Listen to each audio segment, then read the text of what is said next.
बोले भारत में आपका स्वागत है और मैं हूं हमजा। देखिए, बोछा चुनाव जीतने के बाद राजद एक तरह से उनका जोश हाई है और इसको लेकर फ्रंट फुट पे भाजपा को भी घेर रही है। हमारे साथ शक्ति सिंह यादव मौजूद है। शक्ति सिंह जी, आप लोग जीत गए, मुबारक फिर से एक बार। अब आगे क्या?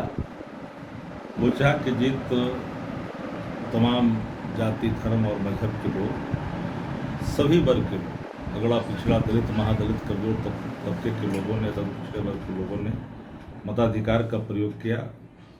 समावेशी नीतियों के नेतृत्व में, जिसका नेतृत्व करता आदरणीय तेजस्वी प्रसाद यादव जी, जो वचन उन्होंने कायम की है कि सबको साथ के लिए चलने की, चाहे वो किसी धर्म और किसी मजहब के हों, किसी वर्ग और किसी जाति को हों, सबका सम्मान, उचित अधिकार राष्ट्रीय जनता दल देने के लिए तैयार है और दे भी रही है। और उसका प्रकटीकरण वोटों के रूप में साफ साफ दिख रहा है। इस जीत को हम लोगों ने जरूर गंभीरता से लिया है और चुनौतीपूर्ण लिया है। जो जिम्मेदारी जनता ने कंधों पे दी है, तेजस्वी जी कंधों पे, उस जीत को आगे और बरकरार कैसे रखनी है, यह चुनौती हमारे कंधों पे है। इसके लिए वो चाह कि जनता के प्रति आभार व्यक्त नेता प्रतिपक्ष तेजस्वी जी ने भी की है, सभी पार्टी के लोगों ने भी किया है। हम शालीनता के साथ इस जीत को गंभीरता से लेते हैं और इस चुनौती को आगे हम कैसे कायम रखें, ये हमारे लिए बड़ी चुनौती है। नीतीश कुमार कह रहे हैं कि जनता मालिक है, जिसको वोट दे दे। निश्चित तौर पर जनता ही मालिक होती है लोकतंत्र में। जो लोग यह समझते हैं कि अधिनायकवाद थोप कर करके ही हम जनता का विश्वास जीतेंगे, उनके लिए तो ये जरूर सबक है।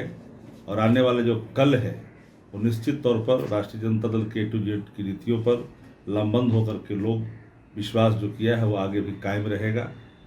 नीतीश जी स्वयं प्रचार करने गए थे तो 2 उप मुख्यमंत्री थे, केंद्रीय मंत्री थे, राज्य सरकार के मंत्री थे, कोई चीरहरण की बात कर रहे थे, कोई मंत्री पद जाने का धमकी दे रहे थे।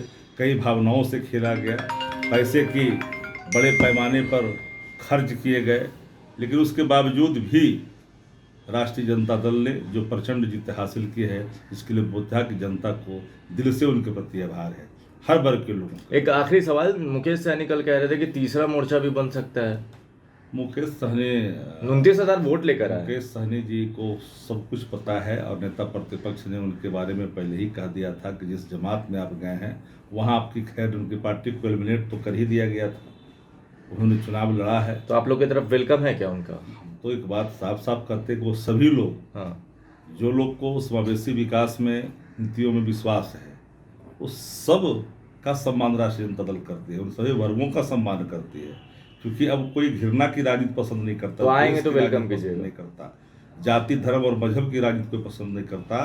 अब कोई चाहे कि धार्मिक उन्माद, भाषाई आतंक के सहारे हम लोकतंत्र पर काबिज रहे, वो कतई संभव अब नहीं है। चलिए, तो हमारे साथ शक्ति सिंह यादव थे। उन्होंने कहा कि देखिए, ये जनता ही मालिक होती है और जनता ही जिताती है। और साथ में क्या मुकेश सहनी का वेलकम करेंगे, इस पर भी हामी भरी कि हम सबको साथ लेकर चलने वाले लोग हैं। आपको क्या लगता है? आप अपनी राय नीचे कमेंट बॉक्स में लिखें। जुड़े रहे हमारे साथ, तब तक के लिए आपका बहुत बहुत धन्यवाद।